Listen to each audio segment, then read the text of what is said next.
The federal ಕರ್ನಾಟಕಕ್ಕೆ ಸ್ವಾಗತ. ನಾನು ಅನಿಲ್ ಬಾಸೂರ್. ನಾವೀಗ ಬೈಲ್ಕುಪ್ಪೆಯಲ್ಲಿದ್ದೇವೆ. ಬೈಲ್ಕುಪ್ಪೆಯ ಟಿಬೆಟಿಯನ್ ಕಾಲೋನಿಯಲ್ಲಿ ಒಂದು ರೀತಿಯಲ್ಲಿ ಸಂಭ್ರಮ ಮನೆ ಮಾಡಿದೆ. ಯಾಕಂತ ಹೇಳಿದರೆ 14ನೇ ದಲೈ ಲಾಮಾ ಅವರು ಇಲ್ಲಿಗೆ ವಿಸಿಟ್ ಮಾಡಿದರೆ 1 ತಿಂಗಳ ಕಾಲ ಇಲ್ಲಿ ಇರಲಿಕ್ಕಿದ್ದಾರೆ. ಹೀಗಾಗಿ ಈ ಎಲ್ಲ ವಿಚಾರಗಳ ಕುರಿತಂತೆ ಇಲ್ಲಿನ ಜನತೆ ಅಂದರೆ ಟಿಬೆಟಿಯನ್ ಜನತೆ ಯಾವ ರೀತಿಯಾಗಿ ಸಂಭ್ರಮ ಪಡ್ತಾ ಇದ್ದಾರೆ, ಯಾವ ರೀತಿಯಾಗಿ ಸಂತೋಷವನ್ನು ಆಚರಣೆ ಮಾಡ್ತಾ ಇದ್ದಾರೆ, ಜೊತೆಗೆ ಏನಂತಂದರೆ ಮುಂದಿನ ತಿಂಗಳು ಅವರ ಫೆಬ್ರವರಿ 28 ಅವರ ಹೊಸ ವರ್ಷ ಆಚರಣೆ ಕೂಡ ಇದೆ. ಈ ಎಲ್ಲ ವಿಚಾರಗಳ ಕುರಿತಂತೆ ಇಲ್ಲಿನ ಟಿಬೆಟಿಯನ್ ಕಾಲೋನಿಯ PRO ಆಗಿರುವಂಥ ದೋರ್ಜಿ ನಮ್ಮ ಜೊತೆಗಿದ್ದಾರೆ. ಅವರನ್ನು ಕೇಳೋಣ. ಸರ್, ಏನಂತ ಹೇಳಿದ್ರೆ ಈಗಾಗಲೇ ದಲೈ ಲಾಮಾ ಅವರು ಬೈಲ್ಕುಪ್ಪೆ ಬಂದಿದ್ದಾರೆ. ಹೌದು. ಇಲ್ಲಿ ನಿಮಗೆ ಏನು ಅನಿಸ್ತಾ ಇದೆ? ಯಾವ ರೀತಿ ಖುಷಿಯಾಗಿದೆ, ಯಾವ ರೀತಿ ಒಂದು ವಿಶ್ವಾಸ ಬಂದಿದೆ? ಯಾಕಂದರೆ 2017ದಿಂದ ದಲೈ ಲಾಮಾ ಇವಾಗ ಇಲ್ಲಿ ವಿಸಿಟ್ ಮಾಡೋದು ಫಸ್ಟ್ ಟೈಮ್ ಆಗೋಯ್ತು. ಈಗ ಮೊದಲವರೆಗೆ ಅವರು ಇಲ್ಲಿ ಇನ್ನೂ ಅಷ್ಟು ಒಂದು 8 ವರ್ಷ ಗ್ಯಾಪ್ ಹಾಕಿದೆ. ಓಕೆ. ಒಂದು 8 ವರ್ಷ ಗ್ಯಾಪ್ ಮಧ್ಯದಲ್ಲಿ ಇಲ್ಲಿ ಒಂದು ಸತಿ ದಲೈ ಲಾಮಾ ವಿಸಿಟ್ ಮಾಡೋದು ನಮಗೆ ಭಾಳ ತುಂಬ ಖುಷಿ ಆಗಿದೆ. ಓಕೆ. ಇಲ್ಲಿ ಅವ್ರು ಬಂದಾಗ ಯಾವ ರೀತಿ ಸ್ವಾಗತ ಮಾಡಿದ್ರು ಜನ, ಮತ್ತು ಏನು ವಿಶ್ವಾಸ ಇಟ್ಕೊಂಡಿದ್ದಾರೆ, ಏನು ಕನಸನ್ನು ಇಟ್ಕೊಂಡಿದ್ದಾರೆ? ಯಾಕಂದರೆ ಈಗ ಇವರು ಸ್ವಲ್ಪ ವಯಸ್ಸಾಗಿದ್ದಾರೆ, ಆಮೇಲೆ ಜಾಸ್ತಿ ಹೊರಗಡೆಗೆ ತಿರುಗಾರಿಗೆ ಆಗೋದಿಲ್ಲ ವಯಸ್ಸಾದ ಮೇಲೆ. ಅದಕ್ಕೆ ಜನ ಮನಸ್ಸಲ್ಲಿ ಅವರು ಎಲ್ಲ ವಯಸ್ಸಿರೋದು ಮನಸ್ಸಲ್ಲಿ ನಾವು ಈಗ ಸಾಯಾಗ ಮುಂಚೆ ಇವರು ಒಂದು ನಮ್ಮದು ರಿಸೀವ್ ಇದು ಮಾಡಿದ್ರೆ ಅದಕ್ಕೆ ಆಡಿಯನ್ಸ್ ಒಂದು ಸಿಕ್ಕಿದ್ರೆ ಅವರು ಒಂದು ನೊರಾಗ ಹಾಕಿದ್ರೆ ನಮಗೆ ಮೊದಲೇ ನಮ್ಮ ಸತ್ತರೆ ನಮಗೆ ಏನು ಬೇಜಾರಿಲ್ಲ ಅಂತ ತಿಳ್ಕೋದು. ಓಕೆ. ಅಂದರೆ ಈಗ ನಿಮ್ಮ ನೋಡೋದಾದರೆ ನೀವು ಇಂಡಿಯಾಕ್ಕೆ ಬಂದಮೇಲೆ, ಭಾರತಕ್ಕೆ ಬಂದಮೇಲೆ ನೀವು ಬಹುಶಃ ಇಲ್ಲಿನೇ ಜನ್ಮ. ನಾನು ಇಲ್ಲಿ ಹುಟ್ಟಿದ್ದೆ ಸರ್. ಓಕೆ. ಹೌದು. ಓಕೆ. ಏನು ಅನಿಸ್ತದೆ ನಿಮಗೆ ಟಿಬೆಟ್ ಬಗ್ಗೆ? ಅಂದರೆ ಟಿಬೆಟಿಗೆ ಹೋಗಬೇಕು, ನೋಡಬೇಕು, ಅಥವಾ ಅಲ್ಲಿ ಇರಬೇಕು ಅಂಥೇಳಿ ಯಾವ ರೀತಿ? ಅದಕ್ಕೆ ನಿಮ್ಮ ಮದರ್ಲ್ಯಾಂಡ್ ಅದು ಯಾರು ಕೂಡ ಯಾವ ರೀತಿಯಾದ ಫೀಲಿಂಗ್ ಇದೆ ಅಂತ? ಯಾಕೆ ಈಗ ನಮ್ಮ ಟಿಬೆಟ್ ಚೈನಾ ಆಕ್ಯುಪೈ ಮಾಡಿ ಒಂದು 65 ವರ್ಷ ಮೇಲೆ ದಾಟ ಆಗಿದೆ. ಇನ್ನು ನಮ್ಮ ಮನಸ್ಸಲ್ಲಿ ಇನ್ನೂ ಒಂದು ದಿವಸ ನಮ್ಮ ದೇಶಕ್ಕೆ ಹೋಗೋಣ ಅಂತ ಮನಸ್ಸಲ್ಲಿ ಇದ್ದೀನಿ. ಓಕೆ.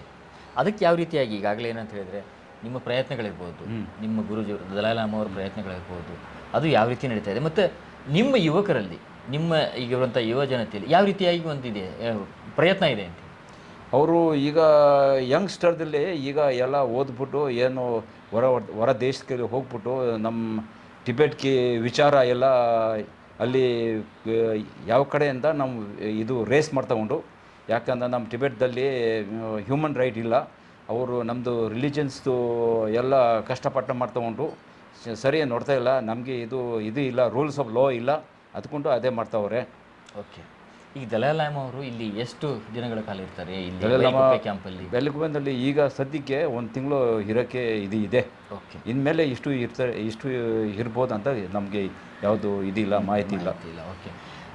ಈಗ ದಿನಚರಿ ಹೆಂಗಿರ್ತದೆ ಅವ್ರದ್ದು? ಅಂದರೆ ಈಗ ಧರ್ಮಶಾಲೆಯಿಂದ ಇಲ್ಲಿಗೆ ಬಂದಿರುವಂಥ ಅವರು ಈಗ ತಿಳಿದಂಗೆ ಅವರು ನೀ ಸರ್ಜರಿಗೆ ಒಳಗಾಗಿದ್ರು ಅಂಥೇಳಿ ಆಗಿತ್ತು. ಅದು ಈಗ ಹೆಂಗಿದ್ದಾರೆ, ಅಂದರೆ ಯಾವ ರೀತಿಯಾಗಿದೆ ಈಗ? ಅಂದರೆ ಮೊದಲೇ ನೀರು ಸರ್ಜರಿ ಮೊದಲಿಗಿಂತ ಈಗ ಸುಮಾರು ಇಂಪ್ರೂವ್ ಆಗಿದೆ ಅಂತ ಕಾಣ್ತದೆ. ಓಕೆ. ಮೊದಲೇ ಸ್ವಲ್ಪ ಕಷ್ಟ ಇದೆ, ಅವ್ರು ತಿರ್ಗಾರಿಗೆ ಭಾಳ ಕಷ್ಟ ಇತ್ತು. ಈಗ ಒಂದು ನೋಡ್ತಾರೆ ಅವ್ರದ್ದು ನಮ್ಮದು ಅವರು ಮುಖ ಗೀಗ ನೋಡ್ತಾರೆ ಭಾಳ ಶೈನಿಂಗ್ದಲ್ಲಿ ಇದೆ, ಒಂಥರ ನಮಗೆ ಸ್ವಲ್ಪ ಮನಸ್ಸಲ್ಲಿ ಒಂದು ನೆಮ್ಮದಿ ಆಗಿದ್ದು. ಓಕೆ. ಇಲ್ಲಿಯ ಜನತೆ ಅಂದರೆ ಟಿಬೆಟಿಯನ್ ಕಾಲೋನಿ ಜನತೆ ಯಾವ ರೀತಿಯಾಗಿ ಅವರ ಟಿಬೆಟಿಯನ್ ಜನರಲ್ಲಿ ಭಾಳ ಖುಷಿಯಾಗಿದೆ. ಯಾಕೆಂದರೆ ತುಂಬ ಒಂದು 9 ವರ್ಷ ಹಿಂದೆ ದಲೈ ಲಾಮಾ ನೋಡೇ ಇಲ್ಲ, ಈಗ ಒಂದು ಫಸ್ಟ್ ಟೈಮ್ ನೋಡೋದಲ್ಲಿ ಭಾಳ ಖುಷಿ ಆಗಿದೆ. ಯಾಕಂದರೆ ಇಲ್ಲಿಂದ ಕೆಲವರು ಧರ್ಮಸ್ಥಳಕ್ಕೆ ಹೋಗೋಕೆ ಆಯ್ತದೆ, ಕೆಲವರು ಧರ್ಮಸ್ಥಳಕ್ಕೆ ಹೋಗೋಕೆ ಆಗೋದಿಲ್ಲ. ಇಲ್ಲಿಂದ ಒಂದು 3000 ಕಿಲೋಮೀಟರ್ ಹೋಗಬೇಕು. ಈಗ ಇವು ಗುರೂಜಿ ನಮ್ಮ ಕ್ಯಾಂಪ್ದಲ್ಲಿ ಬಂದ ಮೇಲೆ ನಮ್ಮ ಜನಕ್ಕೆ ಭಾಳ ಖುಷಿ ಆಗಿದೆ.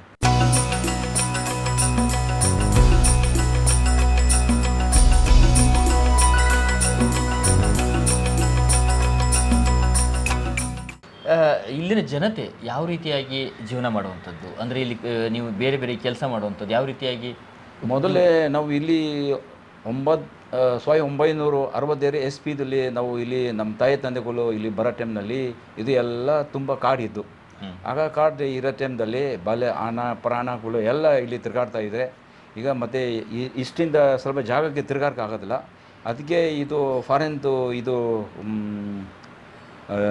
ಫಾರೆನ್ದು ಮಿಷನ್ ಇದು ಕಲ್ಟಿವೇಟ್ ಮಾಡೋದು, ಇದು ಹೆಲ್ಪಿಂದ ನಮಗೆ ಇದು ಕಾಡು ಎಲ್ಲ ಬುಲ್ಡೋಸ್ ಮಾಡಿ ನಮಗೆ ಜೋಳ ಹಾಕೋದು, ಮತ್ತು ಇದು ಹೊಗೆ ಸೊಪ್ಪು ಬೆಳೆಯೋದು, ಜೋಗ ಬೆಳೆಯೋದು, ರಾಗಿ ಬೆಳೆಯೋದು ಎಲ್ಲ ಅವರು ನಮಗೆ ಇದು ಮಾಡಿದ್ದಾರೆ.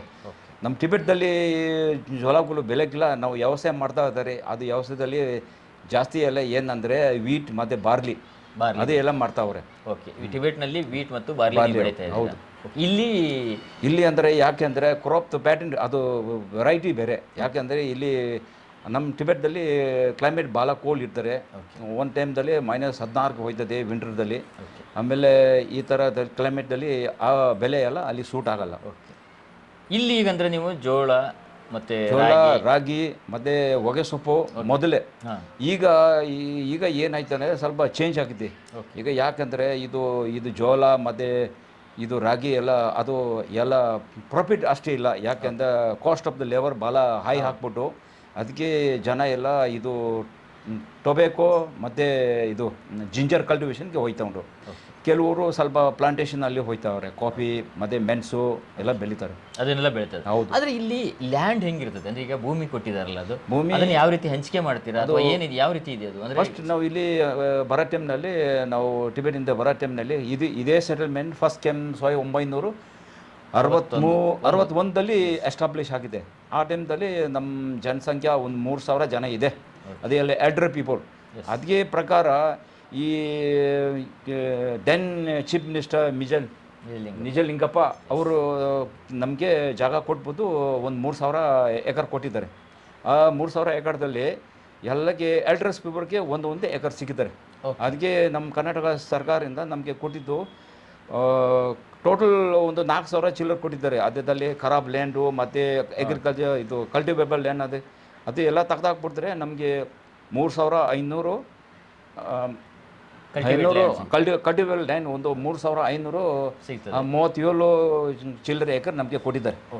ಆದಲ್ಲಿ ನಮ್ಮ ಫಸ್ಟ್ ಇಲ್ಲಿ ಇರೋ ಟೈಮ್ನಲ್ಲಿ ಬಹಳ ಕಾಡು ಇದೆ, ಅದು ಎಲ್ಲ ಕ್ಲೀನ್ ಮಾಡಿಸ್ಬಿಟ್ಟು ಆಮೇಲೆ ಎಲ್ಲ ನಾವು ಮುಸ್ಕುಂಡ್ ಜೋಳ ಮತ್ತು ರಾಗಿ ಅದು ಎಲ್ಲ ಬೆಳೀತಾರೆ. ಓಕೆ, ಈಗ ಅಂದರೆ ನಿಮ್ಮ ಅಲ್ಲಿ ಊಟದ ಆಹಾರ ವ್ಯವಸ್ಥೆ ವ್ಯತ್ಯಾಸ ಆಗ್ತದೆ ಇಲ್ಲಿಗೂ ಅಲ್ಲಿಗೂ. ಯಾವ ರೀತಿಯಾಗಿ ಇಲ್ಲಿ ಏನು ಊಟದ್ದು ಮಾಡ್ತೀರಾ? ಇಲ್ಲಿ ಫಸ್ಟ್ ಬರೋ ಟೈಮ್ನಲ್ಲಿ ನಾವು ಜಾಸ್ತಿ ತಿನ್ನೋದು ನಮ್ಮ ಟಿಬೆಟ್ದಲ್ಲಿ ಹಸಿಟ್ಟು ತಿಂತಾರೆ. ಓಕೆ, ಹಸಿಟ್ಟು ಮತ್ತು ಚಪಾತಿ ಎಲ್ಲ ತಿಂದವರು. ಫಸ್ಟ್ ಇಲ್ಲಿ ನಮ್ಮದು ಇದಕ್ಕೆ ಸೆಟಲ್ ಆಗೋದು ಸ್ವಲ್ಪ ಕಷ್ಟ ಆಗಿದೆ.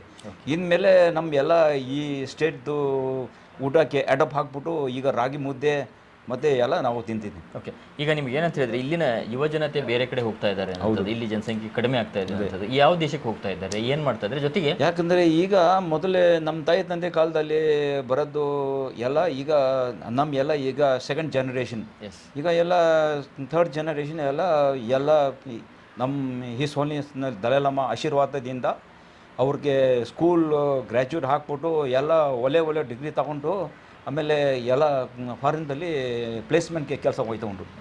ಅವರಿಗೆ ಟಿಬೆಟ್ಗೆ ಹೋಗುವಂಥದ್ದು ಇದೆಯಾ? ಅಂದರೆ ಆಗಲೇ ನಾ ಕೇಳಿದೆ, ಅವ್ರಿಗೆ ಟಿಬೆಟ್ಗೆ ಹೋಗೋ ಹಿಂದರೆ ಇದೇ ಸೆಟಲ್ ಆಗುವಂತೆ ಇದ್ದರೆ ಅದು ನಮ್ಮ ಎಲ್ಲಕ್ಕೆ ಹೇಳಕ್ಕೆ ಆಗೋದಿಲ್ಲ. ಈಗ ದಲೈ ಲಾಮಾ ಅವರು 1960ರಲ್ಲಿ ಅಂದ್ಕೊಳ್ತೇನೆ ಇಲ್ಲಿ ಭಾರತಕ್ಕೆ ಬಂದಿರೋದು. ಈಗ ಅವರಿಗೆ 89 ವರ್ಷ ಆಗಿದೆ. ಈ ಮುಂದಿನ ದಲೈ ಲಾಮಾ ಬಗ್ಗೆ ಏನಾದ್ರು ಚಿಂತನೆ ಇದೆಯಾ ನಿಮ್ಮ ಜನರಲ್ಲಿ ಅಥವಾ ಏನಂದರೆ? ಚಿಂತನೆ ಇದೆ. ಅದು ಯಾಕೆಂದರೆ ದಲೈ ಲಾಮಾದು ಇನ್ಸ್ಟಿಟ್ಯೂಷನ್ದು ಅದು ದಲೈ ಲಾಮಾ ಅವರೇ ಡಿಸೈಡ್ ಮಾಡ್ತಾರೆ. ಅದು ಯಾವ ಚೈನಿಗೆ ಅಧಿಕಾರ ಏನಿಲ್ಲ. ಅದು ನಮ್ಮದು ಬುದ್ಧಿಸ್ಟ್ ಫಾಲೋವರ್ಗೆ ದಲೈ ಲಾಮಾ 15 ದಲೈ ಲಾಮಾ ಬೇಗ ಅಂದರೆ ನಮ್ಮ ಮೇಲೆ ಬಿಟ್ಟವ್ರೆ. ಓಕೆ, ಅದೇ ನಮ್ಗೆ ಬೇಕಂದರೆ ದಲೈ ಲಾಮಾ ಅವರು 15 ರೀಇನ್ಕಾರ್ನೇಷನ್ ಆಗ್ಬೋದು. ಓಕೆ, ಈಗಿರುವಂಥ ದಲೈ ಲಾಮಾ ಅವರು ಅಲ್ಲಿ ಒಂದು ತಮ್ಮ 24-25ನೇ ವಯಸ್ಸಿಗೆ ಅವರು ದಲೈ ಲಾಮಾ ಆಗುವಂಥ ಸಂದರ್ಭದಲ್ಲಿ ಅಲ್ಲಿ ಸ್ಕಾಲರ್ಗಳ ಜೊತೆಗೆ ಒಂದು 30 ಜನ ಸ್ಕಾಲರ್ ಜೊತೆಗೆ ಚರ್ಚೆ ಮಾಡಿರುವಂಥದ್ದು, ಅವ್ರ ಜೊತೆಗೆ ಒಂದು ಡಿಸ್ಕಷನ್ ಮಾಡಿದ ನಂತರ ಆಗಿದೆ. ಈಗಲೂ ಅದೇ ರೀತಿ ಪ್ರಕ್ರಿಯೆ ಇರ್ತದೆಯಾ? ಈಗ ಸ್ವಲ್ಪ ಕಷ್ಟ ಇದೆ. ಯಾಕಂದರೆ ಅವರು ಈಗ ಈ 89 ಈಗ 90 ವರ್ಷದಲ್ಲಿ ಬರ್ತಾ ಉಂಟು. ಮೊದಲು ಅವರು ಆ ಥರ ಡಿಬೇಟ್ ಮಾಡೋದು, ಆ ಥರ ಹೊರಗಡೆ ದೇಶದಲ್ಲಿ ಟ್ರಾವೆಲ್ ಮಾಡೋದು ಎಲ್ಲಕ್ಕೆ ಭಾಳ ಕಷ್ಟ ಇದೆ. ಇನ್ನೂ ಅವರು ಒಂದೊಂದು ಸ್ವಲ್ಪ ಟೈಮ್ದಲ್ಲಿ ನಮ್ಮ ಬುದ್ಧಿಸ್ಟ್ ಫಾಲೋವರ್ಗೆ ಬುದ್ಧಿಸ್ಟ್ ಪ್ರಕಾರ ಹೆಂಗೆ ಮರಬೇಕು, ಅಹಿಂಸಾ ಮತ್ತು ಲವ್ ಕಂಪೇಷನ್ ಅವ್ರ ಪ್ರಕಾರ ನಮಗೆ ಅಡ್ವೈಸ್ ಕೊಡ್ತಾ ಉಂಟು. ಓಕೆ, ಈಗ ಚೀನಾದ ಬಗ್ಗೆ ಏನು ಹೇಳ್ತೀರಾ ನೀವು? ಯಾಕಂತ ಹೇಳಿದ್ರೆ ನಿಮಗೆ ಟಿಬೆಟಿಂದ ಹೊರಗೆ ಕಳಿಸ್ತಂಥದ್ದು ಚೀನಾ ದೇಶ. ಹೌದೌದು. ಚೀನಾ ಬಗ್ಗೆ ಏನು ಹೇಳಬೇಕಂದ್ರೆ ನಮ್ಮ ಈ ಚೀನಾ ಪೀಪಲ್ಗೆ ಏನು ಅಷ್ಟೇ ನಮ್ಮ ಸಿಟ್ಟು ಇಲ್ಲ. ನಮ್ಮ ಸಿಟ್ಟು ಯಾರಿಗೆ ಇದ್ದೀರಾ ಅಂದರೆ ಇವರು communist party member of the communist party. ಅವ್ರಿಗೆ ಸ್ವಲ್ಪ ನಮಗೆ ಸ್ವಲ್ಪ ಇದು ಇದೆ ಅಷ್ಟೇ. ಈಗ ನೀವು ಟಿಬೆಟ್ಗೆ ಹೋಗೋದಕ್ಕೆ ಆಗ್ತದೆಯಾ? ಹೋಗಿ ಬಂದಿದ್ದೀರಾ ನೀವು ಯಾವಾಗ? ಈಗ ಟಿಬೆಟ್ಗೆ ಹೋಗೋದು ನಮಗೆ ಕಷ್ಟ ಇದೆ. ಯಾಕೆಂದರೆ ಈಗ ಇಂಡಿಯನ್ ಗೌರ್ಮೆಂಟಿಂದ ನಮಗೆ ಇದು ಕೊಟ್ಟಿದ್ದಾರೆ, ಟ್ರಾವೆಲ್ ಡಾಕ್ಯುಮೆಂಟ್ IC ಅಂತ, ಐಡೆಂಟಿಟಿ ಸರ್ಟಿಫಿಕೇಟ್. ಈ ಮೇಲೆ ಇದು ಯಾಕೆಂದರೆ ಇದು ಚೀನಾಗಳು ನಮಗೆ ವೀಸಾ ಕೊಡೋಕ್ಕಿಲ್ಲ. ಈಗ ನಮ್ಮ ಟಿಬೆಟ್ಗೆ ನಮ್ಮದು ನೆಂಟರುಗಳು, ಅವ್ರ ನೆಂಟರು ಮತ್ತು ನಮ್ಮದು ಸ್ನೇಹಿತರುಗಳು ನಾವು ನೋಡೋಕೆ ಹೋಗಬೇಕಂದ್ರೆ ಬೇರೆ ಬೇರೆ ರೀತಿ ಒಂದು ಇಂಡಿಯನ್ ಪಾಸ್ಪೋರ್ಟ್ ಮತ್ತು ಫಾರಿನ್ ಪಾಸ್ಪೋರ್ಟಲ್ಲಿ ನಮಗೆ ವೀಸಾ ಸಿಗ್ಬೋದು. ಅದೇ ಸಿಕ್ತರೆ ಏನು ಅಷ್ಟಕ್ಕೆ ನಮಗೆ ಇಂಡಿಯಾ ಹಂಗೆ ನಮಗೆ ಫ್ರೀಡಮ್ ಇಲ್ಲ, ಮೂಮೆಂಟಲ್ಲಿ ಫ್ರೀಡಮ್ ಇಲ್ಲ. ಇಲ್ಲಿ ಹೋಗಿದ್ರೆ ಸರ್ವೆನ್ ಕ್ಯಾಮ್ರಾ ಇರ್ತಾರೆ, ಯಾವ ಕಡೆ ಹೋಗಿದ್ರೆ ಅದಕ್ಕೆ ಟ್ರಾವೆಲ್ ಗೈಡ್ ಇರಬೇಕು. ಇಲ್ಲಾಂದರೆ ಅಷ್ಟೇ ನಮ್ಮ ಇಂಡಿಯಾದಲ್ಲಿ ಎಷ್ಟು ಫ್ರೀಡಮ್ ಇದೆ ಅದು ಚೈನಾದಲ್ಲಿ ಇಲ್ಲ. ಯಾಕೆ ಹೋಗೋಕ್ಕೆ ಮನಸ್ಸೇ ಇದೆ. ಈಗ ಇದು ನಮ್ಮ ಈಗ ಟ್ರಾವೆಲ್ ಡಾಕ್ಯುಮೆಂಟು ಅದಕ್ಕೆ ನಮಗೆ ವೀಸಾ ಸಿಗೋದು ಕಷ್ಟ. ಈಗ ಬೇರೆ ರೀತಿಯಲ್ಲಿ ಪಾಸ್ಪೋರ್ಟಲ್ಲಿ ಹೋಗಿದ್ರೆ ಅವ್ರು ನಮಗೆ ಎಷ್ಟು ಅಂದರೆ ಒಂದು 12 ದಿವಸ ವೀಸಾ ಕೊಡ್ತಾರೆ. ಆ 12 ದಿವಸ ಒಳಕ್ಕೆ ಏನು ಮಾಡಬೇಕು ಎಲ್ಲ ಮುಗಿಸ್ಬೇಕು. ಇಲ್ಲ ಅಂದರೆ ಆ 12 ದಿವಸ ಮುಗಿಸ್ ಮೇಲೆ ನಾವು ಹೋಗಲೇಬೇಕು, ಏನು ಅವಕಾಶ ಇಲ್ಲ. ಓಕೆ, ಈಗ ನೀವು ಹೋಗಿದ್ರೆ ಯಾವಾಗಾರು? ನಾವು ಯಾವಾಗ ಈ ಇಂಡಿಯಾ ಬಿಟ್ಟು ಯಾವಾಗ ಹೋಗಿಲ್ಲ. ನಮಗೆ ಈ ದೇಶ ಬಲ ಅನುಕೂಲ. ಓಕೆ, ಅಂದರೆ ಇದೇ ರೀತಿ ಕಂಟಿನ್ಯೂ ಆದರೆ, ಏಕಂತ ಹೇಳಿದ್ರೆ ಈಗಾಗಲೇ ನೀವು ಇಲ್ಲಿ ಬಂದು ಸುಮಾರು ವರ್ಷಗಳಾಗಿವೆ, ದಶಕಗಳಾಗಿವೆ. ಇಲ್ಲೇ ಇರೋದು ಕಂಟಿನ್ಯೂ ಆಗೋದಕ್ಕೆ ಅಥವಾ ಟೆಕ್ನಿಕಲಿನೂ ಒಂದಿಷ್ಟು ವೀಸಾ ಇದು ಏನು ಹೌದೌದು, ಅದಕ್ಕೆ ಈಗ ಇದು ಕೆಲವರು ಇದು ಇಂಡಿಯನ್ ಸಿಟಿಸನ್ಗೆ ಅಪ್ಲೈ ಮಾಡೋ ಜನ ಇದೆ. ಮೆಜಾರಿಟಿ ಈಗ ಇದು ಫಾರಿನರ್ ರಿಜಿಸ್ಟ್ರೇಷನ್ ಸರ್ಟಿಫಿಕೇಟ್ ಅಂತ ನಮ್ಮ ಟಿಬೆಟನ್ನವ್ರಿಗೆ ಫಾರಿನ್ ಪ್ರಕಾರ ಅದು ನಮಗೆ ಒಂದು ಇದು ಕೊಡ್ತಾ ಉಂಟು, ಸರ್ಟಿಫಿಕೇಟ್ ಕೊಡ್ತಾ ಉಂಟು. ಅದು ಕರ್ನಾಟಕ ಸ್ಟೇಟಲ್ಲಿ ಕೆಲವ್ರಿಗೆ ಇಯರ್ಲಿ ರಿನ್ಯೂವಲ್, ಕೆಲವ್ರಿಗೆ 5 years ರಿನ್ಯೂವಲ್ ಅಂತ ಕೊಡ್ತಾ ಉಂಟು. ಅದೇ ಪ್ರಕಾರ ನಾವು ಕರೆಕ್ಟ್ ಟೈಮ್ನಲ್ಲಿ ನಾವು ರಿನ್ಯೂವಲ್ ಹಾಕಬೇಕು, ಎಕ್ಸ್ಟೆನ್ಷನ್ ತಗೊಂಬಿಟ್ಟು ನಾವು ಇರ್ಬೋದು. ಓಕೆ ಓಕೆ, ಈಗ ದಲೈ ಲಾಮಾ ಅವರು ಇರೋವರೆಗೂ ಯಾವ ರೀತಿ ಫಂಕ್ಷನ್ಗಳು ನಡೀತಾವೆ, ಯಾವ ರೀತಿ ನೀವು ಆಚರಣೆಗಳಿರ್ಬೋದು, ಅಥವಾ ನಿಮ್ಮ ಹೊಸ ವರ್ಷಾಚರಣೆ ಕೂಡ ಫೆಬ್ರವರಿ 28 ಅಂತ ಕೇಳಿದೆ ನಾನು. ಹೌದು ಸರ್. ಯಾವ ರೀತಿ ಮಾಡ್ತೀರಾ? ಅದು ಈಗ ಸುಮಾರು ಸ್ವಲ್ಪ ಜೋರ ಮಾಡ್ಬೋದು. ಆಮೇಲೆ ಈಗ July 6, 2025 ನಲ್ಲಿ ದಲೈ ಲಾಮಾ ಒಂದು 90 yearsಗೆ ಬರ್ತಾ ಉಂಟು. ಅದಕ್ಕೆ ಸ್ವಲ್ಪ ಗ್ರ್ಯಾಂಡ್ ಮಾರೋಣ ಅಂತ ಇದೆ, ಎಲ್ಲ ಮನಸ್ಸಲ್ಲಿ ಇದೆ. ಓಕೆ, ಇಲ್ಲಿ ಜನರು ಅಂದರೆ ಎಲ್ಲ ಖುಷಿಯಿಂದ ಇದ್ದಾರೆ ದಲೈ ಲಾಮಾ ಬಂದಿದ್ದಕ್ಕೆ? ಹೌದೌದು, ಈ ಭಾಳ ಖುಷಿಯಲ್ಲಿ ಇದ್ದಿದ್ದಾರೆ. ಯಾಕಂದರೆ ಇದು ಇವತ್ತಿಂದ ಬಿಟ್ಟರೆ ಒಂದು 8 ವರ್ಷ ಇಲ್ಲಿ ನಮ್ಮ ಬೈಲ್ಕುಪ್ಪೆಗೆ ಅವರು ಬಂದೇ ಇಲ್ಲ. ಓಕೆ, ಅದಕ್ಕೆ ಎಲ್ಲ ಜನ ಭಾಳ ಖುಷಿ ಆಗಿದೆ. ಸ್ಪೆಷಲಿ ಅದು ಎಲ್ಡರ್ಸ್ನವರು, ಅವ್ರಿಗೆ ಭಾಳ ಮನಸ್ಸಲ್ಲಿ ಭಾಳ ಅವರು ಈಗ ಸಾಯ ಮುಂಚೆ ಇವ್ರದ್ದು ಒಂದು ಕಾಣ್ತಾರೆ ನನಗೆ ಸಾಕು ಅಂದರೆ ಆ ಥರ ಇದೆ. ಈಗ ನಿಮ್ಮ ಫ್ಯಾಮಿಲಿಯಲ್ಲಿ ಯಾರಾದರೂ ನಿಮ್ಗಿಂತ ಈಗ 2nd, 3rd ಜನರೇಷನ್ ಅವರು ಹೌದೌದು ಟಿಬೆಟಿಗೆ ಹೋಗಬೇಕು, ಟಿಬೆಟ್ನಲ್ಲಿ ಇರಬೇಕು ಅಂತ ನಿಮ್ಮ ಜೊತೆಗೆ ಏನಾದ್ರು ಮಾತಾಡಿದ್ದಾರೆ ಮನೆಯಲ್ಲಿ ಮಾತನಾಡುವಂಥದ್ದು? ನಮ್ಮ ತಾಯಿ ತಂದೆ ಕಾಲದಲ್ಲಿ ಅದು ಮಾತು ನಡೀತಾ ಉಂಟು. ಯಾಕಂದರೆ ನಾವು ಇಲ್ಲಿ ಇರೋದು ನಮ್ಮ 1 ವರ್ಷ, ಇನ್ನು 1 ವರ್ಷ ಬಿಟ್ಟ ಮೇಲೆ ನಮ್ಮ ದೇಶಕ್ಕೆ ಹೋಗಬೇಕು, ಏನಂದರೆ ದೊಡ್ಡ ಪ್ರಜಾಕೋಲು ಯಾವುದು ಮಾಡಬೇಡ ಅಂತ. ಈಗ ಅದು ಹೇಳಿ ಈಗ ಒಂದು 60 ವರ್ಷ ದಾಟಾಗಿದ್ದು. ಎಸ್, ಈಗ ನಿಮ್ಮ ಮಕ್ಕಳು ಏನು ಹೇಳ್ತಾರೆ? ಈಗ ನಮ್ಮ ಮಕ್ಕಳು ಸರ್ ಯಂಗ್ ಜನರೇಷನ್ ಅವರು ಅಷ್ಟೇ ನಾನು ಹೇಳೋಕ್ಕಾಗಲ್ಲ. ಕೆಲವರು ಮನಸ್ಸಲ್ಲಿ ಇರ್ಬೋದು. ಈಗ ಮೋಸ್ಟ್ಲಿ ಯಂಗ್ ಅವರು ಮೇನ್ ಅಲ್ಲಿ ಫಾರಿನ್ದಲ್ಲಿ ಹೋಗೋದು. ಯಾಕಂದರೆ ಕೆಲವರು ಟಿಬೆಟಿಂದ ಇದ್ದಾರೆ, ಅವ್ರ ತಾಯಿ ತಂದೆ ಅಲ್ಲಿ ಎಲ್ಲ ಬಿಟ್ಟಿದ್ದಾರೆ, ಅಣ್ಣ ತಮ್ಮದರು ಎಲ್ಲ ಬಿಟ್ಟಿದ್ದಾರೆ. ಅವರು ಯಾವುದು ಫಾರಿನ್ದು ಒಂದು ಪಾಸ್ ಸಿಗ್ತಾರೆ ಅವ್ರಿಗೆ, ಅವರು ಊರು ಒಳಗೆ ನಮ್ಮ ಒಂದು ಸತಿ ಹೋಗ್ಬಿಟ್ಟು ನಮ್ಮ ತಾಯಿ ತಂದೆ ಕೋಲು, ನಮ್ಮ ಅಣ್ಣ ತಮ್ಮದ್ರ ಕೋಲು ಒಂದು ಸತಿ ನೋಡೋಣ ಅಂದ್ಕೊಂಡು ಅದೇ ಥರ ಮಾಡ್ತಾವೆ. ಓಕೆ ಓಕೆ ಓಕೆ, ಅಂದರೆ ಒಟ್ಟು ಅವರಿಗೆ ಟಿಬೆಟಿಗೆ ಹೋಗಿ ಬರಬೇಕು ಅನ್ನೋಂಥದ್ದು ಇದೆ ಮನಸ್ಸಲ್ಲಿ ಇದೆ. ಯಾಕೆಂದರೆ ನಮ್ಮ ಸ್ವಂತ ದೇಶ ಅದು ಟಿಬೆಟ್ ಅಲ್ವಾ.